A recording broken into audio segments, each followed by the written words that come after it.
Hey, what's up, everyone? I'd like to officially welcome you to the first ever Sermons in Cars. Yeah, I got the idea from Jerry Seinfeld's Comedians in Cars, and if you've ever seen it, it's hysterical. But yeah, I've had this idea in my head for a while now, and I thought, you know what, let's just give it a shot. So here we go. Sermons in Cars. This is the prologue. And in the prologue, I just want to let you know, like, where I'm at and why I wanted to do this. You know, I've spent a lot of time in the church world. I've spent time in ministry. I've spent time all over the planet, and I find a common similarity in Christendom when it comes to messages. You ever been sitting in church and the pastor starts preaching, and he starts out, let's say he starts out in Romans, and then suddenly he's using the Gospel of John to prove his point from Romans, but then he jumps over to Matthew to prove his point from John, and then somehow he ends up in the Old Testament using the prophet Jeremiah to prove what he was talking about from Matthew, which is somehow linked to John, which gets him back to his point in Romans. Are you confused yet? Because yeah, I certainly am. We call that scriptural gymnastics. And what ends up happening is it's like kind of like whiplash, right? You're like boom, boom, you're brought over to here, you're over there, and it's somehow we're supposed to make sense of all of these different ideas that get conglomerated into this message that somebody's given you, right? And it sounds good, and it's usually narrated well, and it's delivered well, and it's got passion and fervor, right? As the good word does. But just because it feels good and sounds good doesn't make it right. So one of the tools I want us to have, and I hope to teach in these sermons, is the context piece, right? There's a saying, context is king. You know, it's like I've only ever seen this in Christendom, is that we take an idea and then we'll use the Bible to prove that idea. But here's the thing about the Bible, it's like this is a book that spans over a millennia. It's got probably over 50 writers. There's 66 books, and it depends on which Bible you're using, depends on how many actual books are in that quote canon. It took a long time for it to be put into a binder.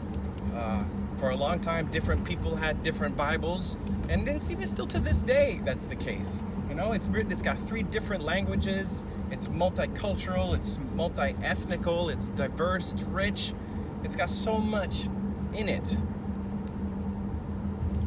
But when using it, it gets into tricky territory when we just apply our 21st century mind to something that was written either in the 1st century AD or anywhere backwards of the 4th century BC. So we have to think in context, and we have to understand what somebody was saying.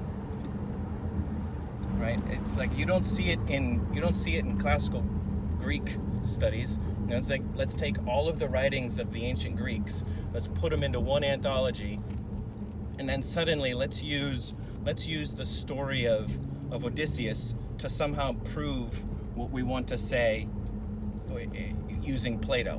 And that doesn't make any sense. Like, why would you do that? Why don't you just use Odysseus? Let's figure out what Homer was telling us the story in the Odyssey, and let's not jump over to the Aeneid.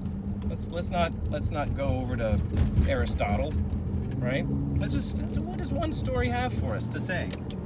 Because there's so much texture, so much richness that we can get from it. So, very simply put, in Sermons in Cars, you're gonna get, 5 to 7 minute message. We're gonna stay in one place. We're gonna not give you scriptural gymnastics, but we're gonna give you one story, one point. There's gonna be, hopefully in the days to come, we'll have some cool guests that come on and do this. But it's gonna be a good test for us. It's gonna keep our road rage under control.